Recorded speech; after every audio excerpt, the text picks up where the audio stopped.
Dialogue Tamil நேயர்களுக்கு வணக்கம். நான் நிர்மல். இப்போ நாம கன்னியாகுமரி மாவட்டம் பத்மநாபபுரம் தொகுதிக்கு வந்திருக்கிறோம். நம்ம ஏற்கனவே பல்வேறு தொகுதிகளுக்கு போய் அங்குள்ள மக்களுடைய ஆதரவு யாருக்கு என்பதை டயலாக் தமிழ்ல நம்ம சொல்லிக்கிட்டு இருக்கிறோம்.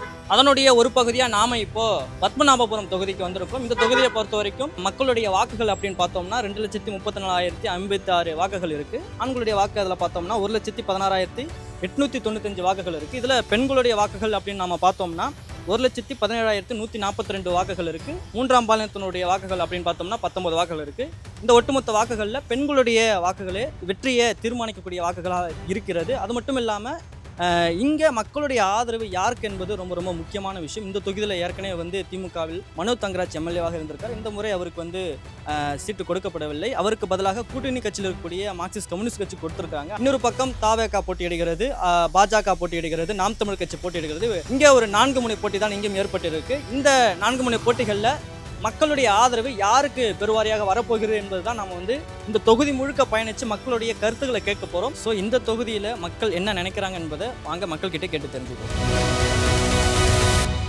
தொகுதியில் தான் வருவீங்களா? உங்களுடைய வாக்கு யாருக்குண்ணே ஆதரவு? யாருக்கு? ஏன் அவங்களுக்கு? தொகுதியில் அவங்க நல்ல வேலை செய்வாங்க. இதுக்கு முன்னாலே இருந்துட்டு 100 ஆள் இருந்த எம்எல்ஏ இருக்காரு. அப்போ நல்ல பல திட்டங்கள் செய்திருக்காங்க. அதே மாதிரி இவங்களும் செய்வாங்க. என்னோட ஓட்டு ஆர் செல்லசாமி சார் தான். எங்களோட ஓட்டு கண்டிப்பாக கம்யூனிஸ்ட் பார்ட்டிக்கு தான். சிபிஎம் தான், ஆர் செல்லசாமி. அவங்களுக்கு இங்கே இப்போ கம்யூனிஸ்ட் நிற்கிறாங்க, பாஜக நிற்கிது. ஆமாம், 4 பேர் நிற்க, எல்லாரும் நிற்க. யாருக்கு போட போறீங்க? நாங்கள் எனக்கு கம்யூனிஸ்ட் தான் போடுவோம்.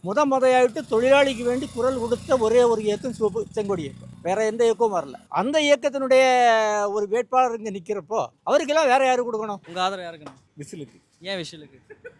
ஏன் விசிலுக்குன்னா ஊதிட்டே இருப்போம். ஏன் விசிலுக்கு போட மாட்டேன். வேற யாருக்கு? என் ஓட்டு என் மனசுல இருக்கு. என் ஓட்டு சிபிஎம் தான். சிபிஎம் தான். எங்கள் ஓட்டு சிபிஎம்க்கு தான். கம்யூனிஸ்ட் நிற்கிறாங்க, பிஜேபி நிற்கிறாங்க, நாம் தமிழ் கம்யூனிஸ்ட். ஏன் கம்யூனிஸ்ட்? அப்படின்னு சொல்லி அவள் உழைக்கும் வழக்கங்கள் 4 பேர் கேட்பா. பாஜகலாம் கேட்காதா? கம்யூனிஸ்ட் கட்சி நம்பி எப்படி ஓட்டு போகலாம் நினைக்கிறேன். கம்யூனிஸ்ட் கட்சி இதுக்கு முன்னாடி அவங்க இருந்தவங்க தான். ஆமாம், அது மக்கள் அவங்க மெயினாக எளிமை தான். எளிமை, மக்களோட பழகுறாங்க. நம்ம எந்த நேரத்துலையும் அவங்கள போய் சந்திக்கலாம்.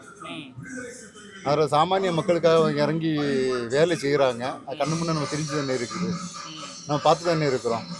ஆமாம், நம்ம கண்டிப்பாக நம்ம அவங்களுக்கு போடலாம். தோழர்கள் நம்ம கூட நிற்பாங்க, கண்டிப்பாக நிற்பாங்க. எங்கள் கிராமத்துலேருந்து எடுக்கும்போது சிபிஎம் தான். என்ன ஒரு சின்ன பிரச்சனை இருந்தாலும் சரி, ஏழை மக்களுக்காக அவங்க சொல்கிற கோரிக்கைகளை எங்கே கொண்டு போய் சேர்க்கணுமோ அந்த மாதிரி பஞ்சாயத்து மெம்பராக கூட அப்படி தான். அந்த பார்ட்டியில் இருக்கக்கூடியவங்க தான் நாங்கள் வைக்கக்கூடிய கோரிக்கையை அவங்க எங்கே எடுத்துகிட்டு போகணுமோ அதை ப்ராப்பராக எடுத்துகிட்டு போவாங்க. இந்த தொகுதியில் கம்யூனிஸ்டுடைய கோட்டையாக தான் இருந்த தொகுதி தான். அது பிற்காலத்தில் திமுக கோட்டையாக மாறுச்சு. ஒரு 10-15 வருஷமாக திமுக கையில் தான் இருக்குது. திருப்பியும் கம்யூனிஸ்ட் வரக்கூடிய நல்ல வாய்ப்பு இருக்குது. 99% கம்யூனிஸ்டாக வரும். என்ன மக்களுக்காக பேசியிருக்காங்க? மக்களுக்காக பேசியது என்னது, மக்களுக்கு எப்பவுமே அவங்க மக்களோட மக்களாக தான் நிற்காங்க. எதுக்கு கூப்பிட்டாலும் வருவாங்க. என்ன ஒரு விஷயம் இருந்தாலும், ரேஷன் கார்டு இஷ்யூ, தண்ணி இஷ்யூ, பைப்பில் தண்ணி வரல, ஒரு இடத்துல சின்ன பிரச்சனை நடக்குது, பெரிய பிரச்சனை நடக்குது, எல்லா இடத்துலையும் நிற்பாங்க. மக்களுக்காக போராடுவாங்க. சோப்பு கொடி பிடிச்சிட்டு என்ன பிரச்சனை போல்டாக பேசுவாங்க. ஒரு கட்ஸ் இருக்கிற கட்சி அது மட்டும்தான். அதனால தான் அந்த கட்சிக்கு நான் ஓட்டு போட விரும்புகிறேன். ஏன்னா நான் சின்ன வயசுலேயே சிபிஎம் அவங்கள பார்த்து தான் வந்திருக்கேன். அவங்க ரொம்ப இன்ஸ்பைரிங்காக இருக்குது. ஏன்னா அவங்க ஏழை எளிய மக்களுக்கெல்லாம் ரொம்ப சப்போர்ட்டிவாக இருக்குது. அவங்க ஒரு வேலைக்கு ஆகட்டும், அவங்களுக்கு ஏதாவது தேவைனாலுமே அவங்க ரொம்ப சப்போர்ட் பண்ணுறாங்க. ரொம்ப என்ன சொல்ல, அவங்க என்னென்ன தேவைன்னு பார்த்து பண்ணுறாங்க. ஒரு ஜாதி மதம் அப்படின்னு பார்க்காம எல்லாருமே ஒற்றுமை தான், ஒன்றா தான் இருக்கணும்னு சொல்லி அவங்க ரொம்ப எல்லாரையுமே பார்த்து பண்ணுறதுனால அவங்களுக்கு தான். இப்போ திமுக தான் ஆட்சியில் இருந்தாலும் கூட, கம்யூனிஸ்ட் திமுக அலையன்ஸாக இருந்தாலும் கூட, ஒரு பிரச்சனை வரும்போது இறங்கி நிற்கிறது போராடுவது கம்யூனிஸ்ட்டு தான். அதனால் அவங்க எந்த கூட்டணியும் இருந்தாலும் அவங்க கூட்டணியை பார்க்க மாட்டாங்க. அவங்க கொள்கை தான் முக்கியம். அதுக்காக கம்யூனிஸ்ட் இருக்கும். நான் என்னோட சின்ன வயசில் பார்த்துட்ருக்கேன். அது என்ன ஏதுன்னு ஃபுல்லாக கிரவுண்ட் லெவலில் இறங்கி ஒர்க் பண்ணுறது அவங்க தான். மற்ற பார்ட்டிஸ் இருக்காங்களே தவிர, பட் அந்த அளவுக்கு இல்லைன்னு தான் நான் சொல்கிறதுக்கு இருக்குது. மற்ற கம்யூனிஸ்ட் பார்ட்டி கம்பேர் பண்ணும்போது அந்த அளவுக்கு இல்லை. எப்படி சொல்கிறீங்க? அப்படி என்ன பண்ணிட்டாங்க? இப்போது ஒவ்வொரு சின்ன ஸ்கீம்ஸாக இருக்கட்டும், இந்த அறிவியல் தோட்டமாக இருக்கட்டும், வீட்டில் ஒவ்வொரு விஷயமா போய் எடுக்கிறதா இருக்கட்டும், இந்த கொரோனா டைமில் இறங்கி ஹெல்ப் பண்ணுறதா இருக்கட்டும், வீடு வீடாக போய் ஒரு சர்வே எடுக்கிறதா இருக்கட்டும். ஸோ ஹெல்த்தாகவும் பார்க்கலாம், சயின்ஸ் அந்த சைடு கூட பார்க்கலாம். ஸோ தேவையானவங்களுக்கு இப்போது ஒருத்தங்களுக்கு உடம்பு சரியில்லைன்னா அவங்களுக்கு என்ன தேவை இருக்குது அப்படின்ட்டு ஊராக போய் காசு கலெக்ட் பண்ணி அவங்களுக்கு ஹெல்ப் பண்ணுறதா கூட இருக்கட்டும். இதுலேயுமே கம்யூனிஸ்ட் கொஞ்சம் பெட்டராக தான் பண்ணிகிட்டு இருக்காங்க. ஸோ அதனால தான் இந்த கட்சியில் மட்டும்தான் ஜாதி மதம் எதுவுமே பார்க்காம எல்லாருக்கும் வேண்டிய இது பண்ணுறாங்க. வேறு எல்லா கட்சியிலையும் அவங்கவுங்க இது ஹிந்து அது மாதிரி பார்த்தேன். இந்த கட்சியில் அது எதுவும் இல்லை, எல்லாரும் சமம் அப்படின்னு கொண்டு வரதான் இது. அதனால இது கூட்டு. ஏன் ஆர் செல்லசாமிக்கு? ஆர் செல்லசாமி எனக்கு 1980 தெரியும். கன்னியாகுமரி மாவட்டத்தில் ஒரு 45 தொழில் சாதனைகளை உருவாக்குறதுக்கு கனகர ரப்பர் தொழிற்சாலை, கயர் ஃபேக்ட்ரி, அதே மாதிரி செந்தில் தொழிற்சாலை, இப்படிப்பட்ட அடிப்படை எல்லா தொழில் சாதனைகளை உருவாக்குவதில் கிட்டத்தட்ட ஒரு 30 நாளுக்கு மேல் ஒரு மாதம் அவருடைய தலைமையில் கன்னியாகுமரி மாவட்டத்தில் 43 முகாம்களில் இருந்து பாதயாத்திரை வந்து கலெக்டர் ஆஃபீஸில் மனு கொடுத்தோம். அதோட ஒப்பம் தமிழ்நாடு ஃபுல்லாக அதே கோரிக்கையை வச்சு சென்னையிலும் வந்து மனு கொடுக்கப்பட்டது. கம்யூனிஸ்ட்னா எளிமையாக இருப்பாங்க, வளர்ச்சி இருக்காதுன்னு சொல்லுவாங்க. அவங்கள எம்எல்ஏ ஆக்கினா எப்படி இந்த தொகுதியில் வளர்ச்சியாக இருக்கும்னு நினைக்கிறீங்க? இப்போ வளர்ச்சி நீங்கள் என்ன சொல்கிறீங்க? அதாவது ஒரு வயல்வெளியை தரமட்டமாக்கி இல்லை அதில் ஒரு பில்டிங் கட்டுறது வளர்ச்சின்னு சொல்கிறீங்களா? இல்லை அந்த வயல்வெளியிலே நமக்கு உணவுக்கு பொருள் தேவையான அரிசி எல்லாம் நெல் எல்லாம் வருது. ஓகே, அது நீங்கள் வளர்ச்சின்னு சொல்கிறீங்களா? இந்த வளர்ச்சி வந்து நம்ம பார்க்குறது தான் இருக்குது. இருக்கிறத அழிச்சிக்கிட்டு இன்னொன்று வரணும்னு சொல்லலை. அதுவும் கண்டிப்பாக தேவை. ஹாஸ்பிட்டல் தேவை, ஸ்கூல் தேவை. அதுக்கான விஷயங்கள் என்ன எங்கே பண்ணணுமோ அங்கே தான் பண்ணணும். ஸோ ஒரு இருக்கிறத அழிச்சிக்கிட்டு புதுசாக வரணும்னு இல்லை, புதுசாக வரணும், இருக்கிறத அழிக்கக்கூடாது. அதான் அவனுடைய அடிப்படையான. கம்யூனிஸ்ட் போராடுறாங்கன்னு சொல்கிறீங்க. செல்லசாமி அப்படி என்ன இங்கே பண்ணிட்டாரு? அவர் எனக்கு தெரிஞ்ச வரைக்கும் அவர் மாவட்ட செயலாளராக இருக்கார். அவ்வளோ பெரிய போஸ்ட்டில் இருக்கார் அப்படின்னு கூட பார்க்காம எங்கள் வீட்டில் ஒரு சிறிய பிரச்சனை வந்தாலும் முன்னாடி வந்து நிற்பார். ஒரு நல்லதாக இருக்கட்டும் கெட்டதாக இருக்கட்டும். அப்புறம் தொழிலாளர்களுக்காக நிறைய போராடி இருக்கிறாரு. இட் மீன்ஸ் எனக்கு அவ்வளோ எக்ஸ்பீரியன்ஸ் இல்லை, அம்மா அப்பா எல்லாம் சொல்லி கேட்டிருக்கிறேன், அவரை பார்த்துருக்குறேன். சின்ன ஒரு போராட்டம் வந்தாலும் முன்னாடி வந்து நிற்பார். நிறைய போராடி இருக்காரு. அதுவே போதுமே. போராடுறாரு இல்லையா? அப்போ கண்டிப்பாக ஏதாவது நமக்கு ஒரு கோரிக்கை வச்சாலுமே போராடி அதை வந்து வின் பண்ணி தந்துடுவார் அப்படிங்கிற ஒரு நம்பிக்கை. செல்லசுவாமிங்கிறது ஆக்சுவலாக 7 தேசம் பேரூராட்சி தலைவராக இருந்திருக்காரு, மாவட்ட துணை பஞ்சாயத்து தலைவர். அவர் தனியார் பாதுகாப்பு சட்டத்தில் கன்னியாகுமரி மாவட்டத்துக்கு முழு விலக்கு அளிக்கணும்னு சொல்லி 2 நாள் உண்ணாவிரத போராட்டம் இருந்தது. இதுதான் மக்களுக்கான அரசியல். அதே மாதிரி ஆசாரிப்பள்ளம் ஹாஸ்பிட்டல் நம்ம ஸ்டார்ட் பண்ணும்போது அதுக்கான போராட்டங்கள் டிஒஎஃப்ஏ தலைமையில் தான் நடந்துச்சு. முதல்ல இதுக்கு முன்னுதாரணம் வந்து அந்த ஆசாரிப்பள்ளம் வந்து நமக்கு வேணும், ஆசாரிப்பள்ளம் ஹாஸ்பிட்டல் இங்கே கன்னியாகுமரி மாவட்டத்தில் ஒரு அரசு மருத்துவக் கல்லூரி வேணும்னு சொல்லி போராடின முதல்ல டிஒஎஃப்ஏ தான். அதுக்கு அந்த டைமில் செக்ரட்டரியாக இருந்தவர் தான் செல்லசாமி அவர்கள். இப்படி இருக்கிறவருக்கு நம்ம ஓட்டு போட்டு ஒரு பிரச்சனைன்னு வந்தால் நிற்பாங்க. மக்களுக்கான அடிப்படை விஷயம் மருத்துவம், தண்ணி, படிப்பு, இந்த விஷயத்துலலாம் வந்து நிற்கிறக்கூடிய கட்ஸு கம்யூனிஸ்ட் கட்சி மட்டும்தான் இருக்குது. அவங்க தான் வந்து நிற்பாங்க. அது மட்டும் இல்லை, இவங்க இதில் மட்டும்தான் எல்லாருக்காகவும் அவங்க போராடுறாங்க. என்ன சின்ன பிரச்சனை இருந்தாலும் போராடுறாங்க. பிஜேபியிலனா ஹிந்துஸ் மட்டும், அவங்க ஹிந்து தான், முஸ்லீம்ஸ் எல்லாம் ஒதுக்குறாங்க. நம்ம இந்த கட்சியில் அது எதுவுமே இல்லை, எல்லாருக்காகவே தான் பாடுபடுறாங்க. அதனால இந்த கட்சி எனக்கு கம்யூனிஸ்ட் கட்சி இதுக்கு முன்னாடியும் வந்துட்டு இந்த தொகுதியில் வந்துட்டு நேரமே திருவட்டார் தொகுதியாக இருந்த பொழுதும் இங்கே வந்து ஜெய ஹேமச்சந்திரன் அவர்கள் இங்கே வந்துட்டு எம்எல்ஏ இருந்திருக்காரு. அவர் நிறைய மக்கள் பணியெல்லாம் செய்திருக்காரு. அந்த முறையில் அந்த கட்சிக்கு இங்கே ஒரு தனி ஒரு பேர் இருக்குது. நமக்கு வந்து மலை சார்ந்த பகுதி, இங்கே வனவிலங்குகள் வனவிலங்குகளுக்கு அது தொந்தரவு எல்லாமே இருந்துகிட்டு இருக்குது. இதற்கு எதிராயிட்டெல்லாம் நம்ம குரல் கொடுத்து போராட்டி இருக்காங்க. நிறைய போராட்டங்கள் நடத்தியிருக்காங்க. பின்ன இங்கே தொழிலாளர்கள் அதிகமான ஒரு தொகுதி, மலையோர மக்கள், இவங்களுக்கு எல்லாம் வேண்டி எந்த பிரச்சனையாக இருந்தாலும் அவங்க ஓடி சென்று இப்போ நிறுத்தி இருக்கக்கூடிய வேட்பாளர் செல்லசாமி அவர்களும் அவர் முழு நேரமாற்றி மக்களுக்கு இடையில் நிரந்தரம் வந்துட்டு எங்கள் தோட்ட தொழிலாளிகள் ரொம்ப வலிமாக போயிருக்கக்கூடிய சேட்டினுடைய எங்களுக்கு பேசுவதற்கு சட்டமன்றத்தில் கூடிய ஆள் இல்லாமல் இருக்கக்கூடிய கன்னியாகுமரி மாவட்டம் வந்தது தொழிலாளித்துறையினுடைய மாவட்டம். அதனுடைய விளைவுகள் அது என்ற விளைவுகள் என்றது நம்ம பேசிக்கொண்டு தான் இருக்கிறோம். இன்றைக்கு எங்களை பேசுவதற்கு ஒரு செட்டில்மெண்ட் வந்தால் கூட பேசுவதற்கு ஒரு மனிதனும் கூட வராமல் இருக்கக்கூடியது. அதுதான் எங்கள் தோழர் செல்லசாமி அவர்கள் வந்தால் எங்களுக்கு முழுமையாக வெற்றி. எங்களுக்கு இப்போ செட்டில்மெண்ட் நடக்கிறது. அடுத்த மாதத்தில் எங்களுக்கு செட்டில்மெண்ட் வருகிறது. அந்த செட்டில்மெண்ட் தான் எங்களுடைய அளவு போல். எங்களுக்கு சட்டமன்றத்தில் ஸ்டாலின் வந்தார்களும் சரி யார் வந்தாலும் சரி எங்களுக்கு செட்டில்மெண்ட் பேசுவது, அதுக்கு ஒரு எம்எல்ஏ எங்களுக்கு தேவை. அதுதான் எங்களுக்கு கொள்கை. நான் வேலிமலை எஸ்டேட்டில் பணிபாக்கும் தொழிலாளி, வள்ளியூர் கம்பெனி எஸ்டேட். நாங்கள் 40 பேர் தொழிலாளி பார்க்குறோம் வேலை. அந்த தொழிலாளிகளுடைய உரிமைகள் அது கிடைக்க வேண்டும் சொன்னால் மார்க்சிஸ்ட் கம்யூனிஸ்ட் கட்சி வரத்தான் தேவை எங்களுக்கு கன்னியாகுமரி மாவட்டத்தில். அவங்க வந்து எந்த ஆட்சியாக இருந்தாலும், கூட்டணி கட்சியாக இருந்தாலும் கூட ஒரு தவறை வந்து அவங்க சுட்டி காணிக்கிறாங்க. அந்த தைரியம் அவங்களுக்கு இருக்குது. அதனால தோழர்கள் பின்னாடி நம்ம நிற்கலாம். கண்டிப்பாக அவர் வந்து பெருவாரியான வாக்கு வித்தியாசத்தில் அவங்க ஜெயிப்பாங்க. கம்யூனிஸ்ட் கட்சியை பற்றி சொன்னீங்க. செல்லசாமின்னு ஒருத்தர் நிற்கிறாரில்ல அந்த கட்சி சார், அவர் எப்படி? இல்லை, நம்ம அதான் கம்யூனிஸ்ட் தானே பேர். அவர் தனிப்பட்ட முறையில் அதுக்கு பின்னாடி கட்சி இருக்குது, கட்சி தானே மெயின். செல்லசாமின்னு ஒரு தனிநபராட்டு என்னாச்சுன்னு யாரும் ஓட்டு போட மாட்டாங்களே. இப்போ வந்து அவர் பின்னாடி வந்து கம்யூனிஸ்ட் ஒரு கட்சி இருக்குது, இடதுசாரி கட்சி இருக்குது. கட்சிக்காக தான் இது ஓட்டே தவிர்த்து அவருக்காக இல்லை. கம்யூனிஸ்ட் கட்சி எப்படி உங்களுக்காக என்ன பண்ணியிருக்காங்க? எங்களுக்கு பலதும் பண்ணியிருக்காங்க. நாங்கள் எல்லாம் இந்த மலைவாழ் மக்களாக இருந்து கொண்டிருக்கிறோம். பலதும் பண்ணிட்டு தான் போயிருக்கிறாங்க. எங்களுக்கு முன்னோர்கள் நல்ல கூட ஜெயகஜி கேமச்சந்திரன் அவர்கள் வேறு 10-20 வருட காலம் எங்களுக்கு செய்த சாதனை எல்லாம் பயங்கர சாதனை. அன்றைக்கு எம்ஜிஆர் முதல் இந்து முதல் வந்த தோழர்கள் எல்லாம் எங்களுக்கு சொன்ன காரியங்களும் அதுதான். நாங்கள் வந்து டி மணி முதல் எங்களுக்கு செய்த சாதனை. எங்களுக்கு 2 தொகுதி தான் எங்களுக்கு கிடைச்சது. பப்பனாபுரம் நேரத்தை கிடைச்சது, 3 தொகுதி எங்களுக்கு கிடைச்சது. அதையும் நாங்கள் பண்பாடு பண்ணி நல்லா பண்ணி கொடுக்கக்கூடிய ஒரு நிர்வாகமாக தான் நாங்கள் சேர்த்து பண்ணிட்டுருக்கோம். அதுக்கு பிறகு 10 வருஷ காலம் எங்களுக்கு மார்க்சிஸ்ட் கம்யூனிஸ்டினுடைய தலைவர் இல்லாமல் நாங்கள் ஏங்கி போன காலங்க இருக்குது.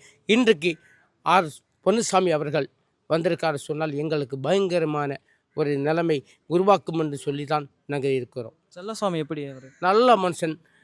7 தேசம் பஞ்சாயத்தினுடைய பிரசிடண்ட். 15 வருஷ காலம் அவர் நல்ல மாதிரிக்கு கம்யூனிஸ்ட் பார்ட்டிக்கு போராடிக்கிறார். அதுக்கப்புறம் 6 வருஷ காலம் வரை எங்கள் ஸ்டேட் செக்ரட்டரி, ஜில்லா செக்ரட்டரியாக இருந்து கொண்டிருக்கிறார்.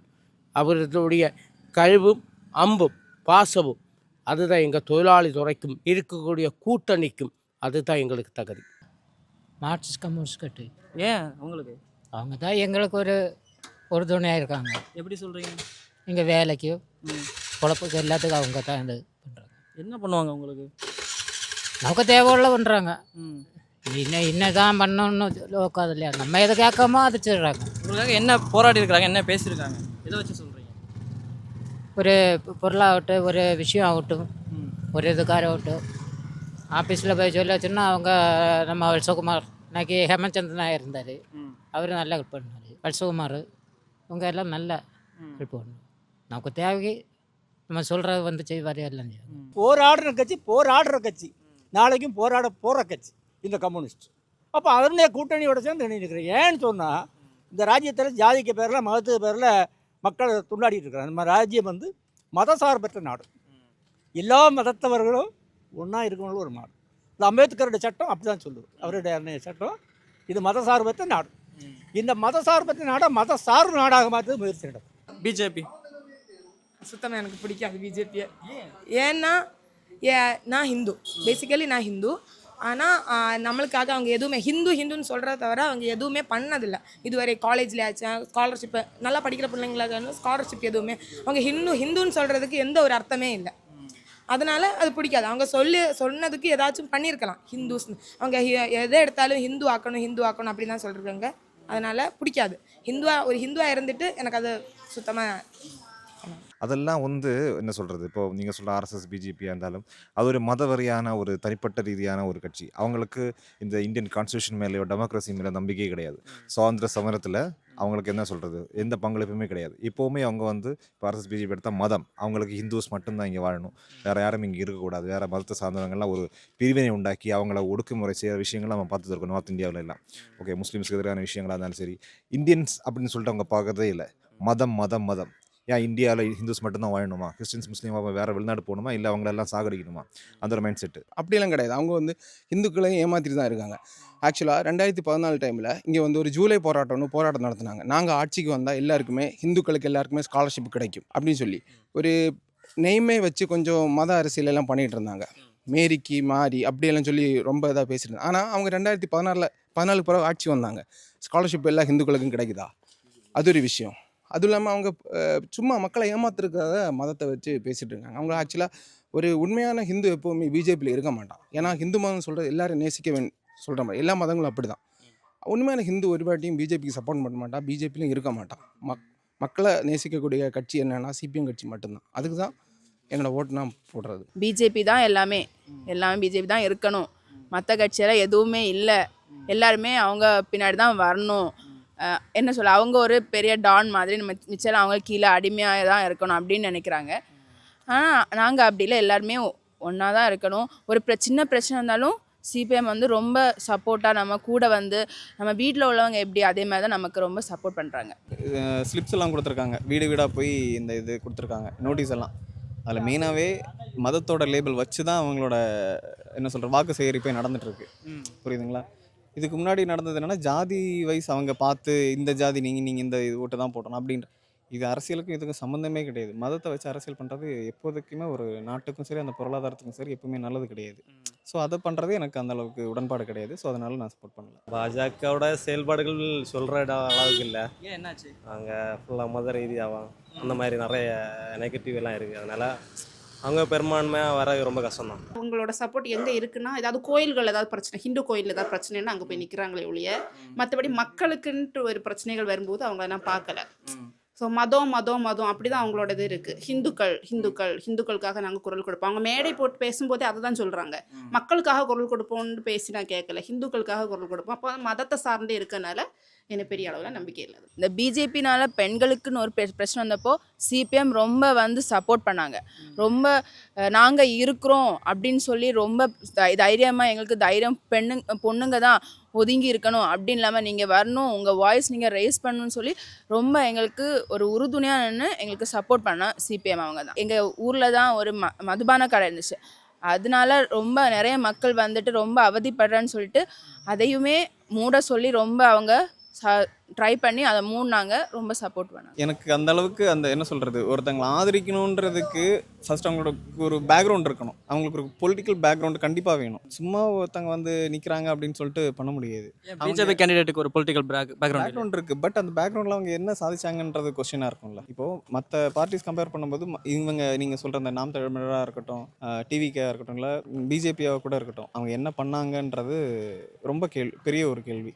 அதை கம்பேர் பண்ணும்போது கம்யூனிஸ்ட் ரொம்ப பெருசாக தான் பண்ணிகிட்டு இருக்காங்க. ஸோ அதில் எந்த டவுட்டுமே கிடையாது. அது பெருசாக சொல்ல போனால் இந்த தொகுதியில் அந்த டவுட்டே கிடையாது. இங்கே வந்து ஹிந்து மக்களும் இஸ்லாமியர்கள் கிறிஸ்தவர்கள் எல்லா மக்களும் ஐக்கியமாக இருக்கக்கூடிய ஒரு பகுதி குமரி மாவட்டம்.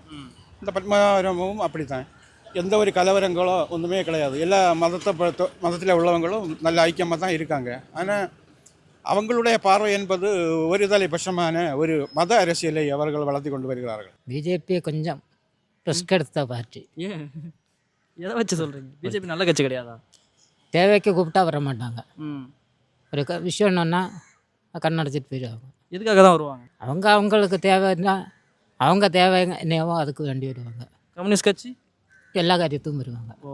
பாஜக ஆதரிக்கலாம், அது ஒரு தீவிரவாதம்னு நினைக்கிறேன். இந்தியாவில் கட்சின்னு சொன்னால் மதசார்பற்ற கட்சியாக இருக்கணும். மதசார்பற்ற கட்சியாக இருக்கும்போது எல்லாரும் அது எந்த கட்சியாக இருந்தாலும் மோடி இல்லை, மோடிக்கு தாட்டா வந்தாலும் ஆதரிப்போம். மதவாதம்னு சொல்லி வந்து ஒரு சாரார துன்பப்படுத்தினா அது மதவாதம் தான். எந்த அரசியல்வாதியாக இருந்தாலும் சரி.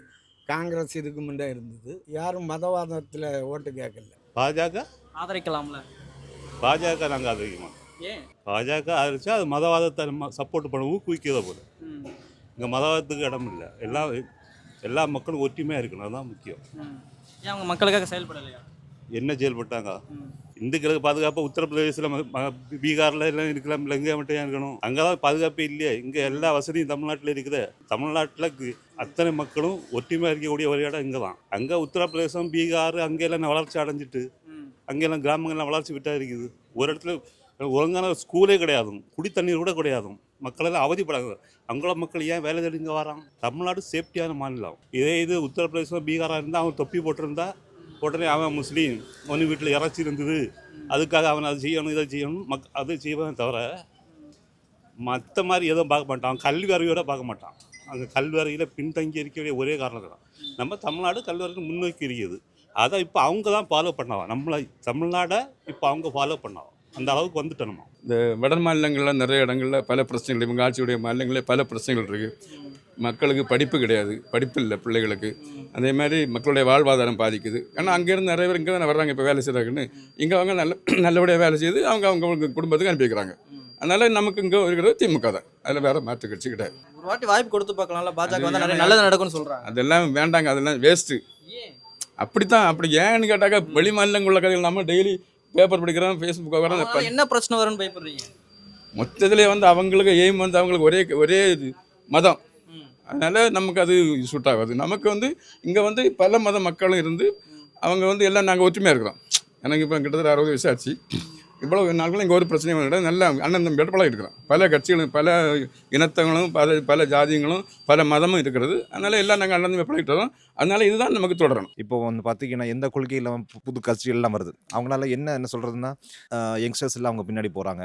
அவங்க வந்து ஃபீல்டில் இறங்கி வேலை செய்யணும். மக்களுக்கு சும்மா ஒரு சினிமாட்டிக் ஸ்டைலில் வந்து ஒரு பாட்டு போட்டு சும்மா சைக்கிளில் போகிறதா இருந்தாலும் சரி, சும்மா கை காட்டுறது, இதெல்லாம் வந்து ஒரு வேடிக்கையாக அது சும்மா டைம் பாஸுக்கு பார்க்கலாம். ஆனால் மக்கள் பிரச்சனை இத்தனை பேர் என்ன பண்ணியிருக்காங்க, அவங்க ஃபீல்டில் இறங்கி வேலை செய்யணும். அப்போ தான் அது வேற மாதிரியான விஷயம். விஜய் அப்படின்னு சொல்லும்போது அவர் இப்போ தான் வந்திருக்காரு. அவர் மேலே பெருசாக நம்பிக்கை வர மாட்டேங்குது. முதல்ல அவர் வரட்டும், கொஞ்சம் தோல்விகள் எல்லாம் சந்திச்சு ஏதாவது பண்ணுறாரான்னு ஃபஸ்ட்டு பார்ப்போம். ஏன்னா இங்கேயுமே இவ்வளோ நாள் ஆச்சு கட்சி தொடங்கி, இது வரையுமே நான் யாரையுமே பார்க்கல பெருசாக. ஸோ அவங்களுக்கு வாய்ப்பு கொடுக்கலான்னு சொல்லிட்டு 5 வருஷம் இல்லையா, நம்ம வாய்ப்பு கொடுத்துட்டு அதுக்கப்புறம் அவங்க எதுவும் பண்ணலைன்னா நமக்கு அப்படி முடியாது. எங்களுக்கு மனசுக்கு நம்பிக்கை இருக்கக்கூடியது வந்து சிபிஎம்க்கு மட்டும். ஸோ இளைஞர்கள் பெண்கள் எல்லாம் விஜய் தான் நம்புறாங்கன்னு சொல்றாங்க. நீங்க ஏன் வரலன்னு சொல்றீங்க?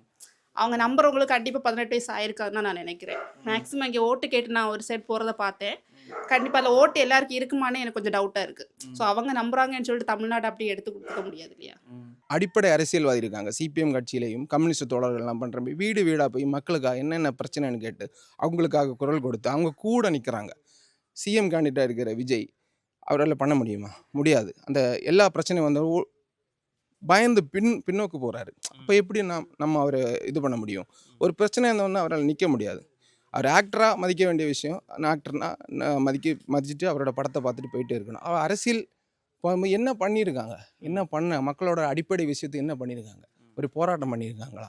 என்ன பிரச்சனைன்னு வந்தால் நின்று இருக்காங்களா? இல்லை, எங்கள் ஊர்லலாம் கிடையவே கிடையாது. என்ன பிரச்சனையும் வந்ததும் கிடையாது. வந்து நிற்கவும் மாட்டாங்க. அதான் அவங்களோட அரசியல். ஏன் எலெக்ஷனில் நின்று ஜெயிச்சா தான் அவங்க நாட்டு மக்களுக்கு பண்ணணுன்றது கிடையாது. இப்போ பண்ணி அவங்க மற்ற நாட்டு மக்களுக்கெல்லாம் புரிய வைக்கட்டும். அதுக்கப்புறம் எங்களுக்கு அந்த நம்பிக்கை வரும், ஓகே இவர் வந்தால் பண்ணுவார் அப்படின்ட்டு. ஏன்னா இந்த தொகுதியில் ஒரு கேண்டிடேட்டை நிப்பாட்டுறாங்கன்னா அந்த தொகுதியில் ஃபேஸ் வேல்யூ இருக்கிறவங்களா தான் இருப்பாங்க. கரெக்டுங்களா? இப்போது ஒவ்வொரு கேண்டிடேட் அனௌன்ஸ் பண்ணுறாங்கன்னா அவங்களுக்கெல்லாம் ஃபேஸ் வேல்யூ பார்த்து அவங்களுக்கு எவ்வளோ ஓட்டு வரும்னு பார்த்து தானே நிப்பாட்டுறாங்க. எந்த தொகுதி எந்த இதுவாக இருந்தாலும் எந்த பார்ட்டியாக இருந்தாலும். ஸோ எங்களுக்கு நாங்கள் என்ன எதிர்பார்க்குறோம், அவங்க இங்கே நின்று பண்ணுவாங்களா இல்லைன்னு எங்களுக்கு நம்பிக்கை வேணும். சும்மா ஒருத்தங்களை பார்த்து நான் ஓட்டு போட முடியாதுல்ல. அவரோட இதில் ஃபேன்ஸ் தான் ரொம்ப அதிகமாக இருக்காங்க. ஆனால் அவங்க இன்னும் முதல் தடவை தான் இந்த ஆட்சிக்கு வராங்க. அதனால் எப்படி இருக்கும் எதுவும் தெரியாது. அதனால் ஆல்ரெடி இருக்கிறவங்களுக்கே நிறைய தடவை போட்டிட்டாலும் சீட்டு கிடைக்கிறது இல்லை. இவர் முதலாக வராது, ஃபேன்ஸ் மத்தியில் தான் அவர் இருக்கிறாரு. ஆனாலும் அவருக்கு வாய்ப்பு கிடைக்காதுன்னு தான் எனக்கு தோணுது. அல்லாத என்னோட ஓட்டு வந்து சிபிஎம்க்கு தான். இன்னும் ஒன்று சொல்ல போனால் தனி மனித ஒழுக்கம் வந்து அவர்கிட்ட இல்லை. தனி மனித ஒழுக்கத்தோடு அவர் இருந்ததுன்னா நிச்சயமாக அவர் பின்னாடி இன்னும் ஒரு கூட்டங்கள் போக தான் செய்யும். ஆனால் அந்த ஒழுக்கம் அவர் இல்லை. அவங்க விஜய் கட்சி எப்படி இந்த ஏரியாலாம் செயல்படுறாங்க இந்த தொகுதியில்? இந்த ஏரியாவில் பொதுவாகட்டு அவங்க வந்து செயல்படுறாங்கன்னா அந்த நடிகர் அந்த போதையில் தான் அவங்க இருக்கிறாங்க. இந்த நடிகர் மீறி அவர் ஒரு தலைவர் உள்ள ரீதியில் அவங்க இன்னும் பக்குவப்படலன்னு நினைக்கிறேன். மக்கள் பிரச்சனைகள் எதுவும் பேசலையா? அந்த மாதிரி எதுவுமே இல்லையா. அவங்க எடுத்துறப்பில் டிஎம்கே தான் பேசுகிறாங்க. இன்னும் சொல்ல போனால் அதுக்கு எதிரான அந்த பாஜக பற்றி பேசவோ மற்ற மாதிரி அந்த ஏடிஎம்கே பற்றி பேசவோ இல்லை. மொத்தத்தில் என்னென்னு சொன்னாக்கா தன்னுடைய குடும்பத்தை நல்ல விதமாக நடத்துகிறவங்க தான் மக்களை நடத்த முடியும். அது இல்லைன்னு சொன்னால் அவங்க நடத்த முடியாது. சரிதானா? அவர் வேலையே சினிமாவே விட்டுட்டு வந்து சினிமா விட்டுறாங்க. யாரா கூப்பிட்டாங்களா? இல்லை இல்லையா. அதெல்லாம் வேஸ்ட்டுங்க. நீங்களாம் கூப்பிடலையா? நாங்கள் நம்ம இடத்துக்கு கூப்பிட போகிறோம். எங்களுக்கு பழப்ப நாங்கள் பார்த்துருக்கோம். அவ்வளோதான் உண்டு. அவர்தான் மக்களை விரும்புறாங்கன்னு அரசியல். இதெல்லாம் யாருங்க விரும்புறது? விஜய் தானே. அது வரை சொன்னால் எப்படிங்க நம்ம நம்ப முடியும்? அதெல்லாம் முடியாதுங்க. சும்மா ஓட்டில் பையன் மாதிரி பின்னால் சுற்றுறாங்க. 40 கரூரில் வந்து 40 பேர் செத்தாங்க. அதுக்கப்புறம் வேற ஒரு பையன் இறந்து ஒரு 10 நாள் போல் ஆஸ்பத்திரியில் இருந்தான். யாருமே பார்க்கலையா? போய் மக்களுக்காக செய்ய வேண்டியதுனா மக்களை பார்க்கணும் இல்லையா? இவர் இது 30 நாளாக எங்கள் பனையூரில் இருந்தார். அப்புறம் அங்கே இறந்த குடும்பத்தங்களாம் அங்கே பனையூரில் கூப்பிட்டு செய்கிறார். அது யாருங்க செய்கிறது? அதெல்லாம் முடியாதுங்க. அவர் ஒன்றும் செய்ய முடியாது. சும்மா வேஸ்ட்டு. ஆமாம். நாம் தமிழர் கட்சியாக இருந்தாலும் சரி, அது ஒரு மொழி வெறியான ஒரு விஷயம். ஓகே, எந்த ஒரு இன வெறியோ மொழி வெறியோ இல்லாமல் மனுஷங்களை பார்க்கணும். அதான் அடிப்படையான ஒரு கொள்கை. எந்த அரசியல் கட்சியாக இருந்தாலும் சரி, மக்களை சமமாக பார்க்கணும். அதில் நீ ஒயிட்டு, நீ பிளாக்கு, நீ தமிழ், நீ மலையாளம், இதுக்கு அதெல்லாம் பார்க்குறது. அந்த மாதிரி ஒரு கொள்கையோட எனக்கு பர்சனலாக எந்த உடன்பாடும் இல்லை. என்னுடைய ஒரு மனப்பான்மையும் எல்லாமே ஒத்து போகிறது சிபிஎம் கட்சி மேலே தான். அவங்க தமிழர்களுக்கு குரல் கொடுப்போம் அந்த மாதிரி பேசிட்டு தான் இருக்காங்களே ஒழிய அவங்கள எந்த ஆக்ஷனும் நான் இதுவரை பார்க்கல. ஸோ நான் பார்த்தது எனக்கு தெரிஞ்சு எங்கள் ஊர்லேருந்தே சிபிஎம் பார்ட்டி தான் பெஸ்ட்டுன்னு நான் நினைக்கிறேன். ஸோ என்னோட ஓட்டு அவங்களுக்கு தான். பிஜேபியோட இன்னொரு பிரிவு தானே. நம்ம என்ன ஜாதி மதம் இன மொழி இதற்கெல்லாம் அப்பாற்பட்ட அரசியல் தான் நம்ம பேச வேண்டிய எல்லாருக்குமே. அது ஒரு இடத்துல போகும்போது இப்போ ஆக்சுவலாக ஒரு நம்ம இடத்துல போகிறோம், ஒரு சின்ன ஆக்சிடென்ட் ஆகுது, ஒரு பிளட்டு தேவைப்படுது. அப்போ நம்ம மதத்தை பேச முடியுமா? நீ இந்த மொழி தான் பேச முடியுமா? நீ இந்த மொழி இருக்கனால தான் எனக்கு பிளட்டு தர முடியும் அப்படின்லாம் பேச முடியாது. அந்த அரசியலெல்லாம் ரொம்ப தவறான அரசியல். நாம் தமிழர் கட்சின்னு ஒன்று இருக்குல்ல, சீமான் கட்சி, அவங்க எப்படி? அவங்க தான் கனிம வளத்தெல்லாம் பாதுகாக்கிறோம் போராட்டம்னு சொல்லிட்டு கனிய வளத்தை பாதுகாக்கங்கிறது அவங்க ஒரு கண் துடைப்பு போராட்டம். சும்மா வந்துட்டு கொஞ்சம் போஸ்டர் அடித்து ஒட்டுவாங்க, அங்கே போய் போராட்டம் நடத்துவாங்க. அதுக்கப்புறம் அது இல்லாமல் வந்துட்டு வேற ஒரு ஒரு ஒரு பிரிவினைவாத ஒரு அரசியல் மாதிரி தான் அவங்களுடைய அரசியலும் இருக்கிறது. நாம் தமிழர் கட்சியை பொறுத்தவரையில் அவங்களுடைய அரசியல் வந்துட்டு ஒரு ஒரு வெறிப்பிடித்த அரசியல். அந்த தலைவரை பொறுத்தவரையிலும் அவர் சில விஷயங்களை நமக்கு ஏற்றுக்கொள்ள முடியாத செயல்களை தான் அவர் மைக்கில் வந்துட்டு மீடியாக்களிடம் பேசுகிறார். ரொம்ப வருத்தம். படித்த இளைஞர்களுக்கு ஒரு வேலை வாய்ப்பு வந்து கன்னியாகுமரி மாவட்டத்தில் அறவே வந்து இப்போ கிடையாது. அங்கங்கே ஏரிய தொட்டு விட இல்லாமல் ஒரு ப்ரைவேட்டு முதலாளியுடைய முகாமில் வேலை வாய்ப்புகளை உருவாக்கி அது தமிழ்நாடு அரசாங்கத்துக்கு கொஞ்சம் பங்கு இருக்குது. கொஞ்சம் ஆளுகள் வேலை கிடைக்குது. அது நீண்ட காலமாக அந்த வேலைக்கு ஒரு உத்தரவாதம் வந்து இது வரைக்கும் ஒரு மாற்றம் வரல. அது தோழர் செல்லசாமி வழி சட்டமன்றத்தில் நம்முடைய இப்போ முதலமைச்சர் அவரை பார்த்து தொடர்ந்து இனிதான் திமுக தான் அதிகாரத்தில் வரும், தொடர்ந்து அந்த பணியை கொண்டு போகல ஏற்பாடு தான்.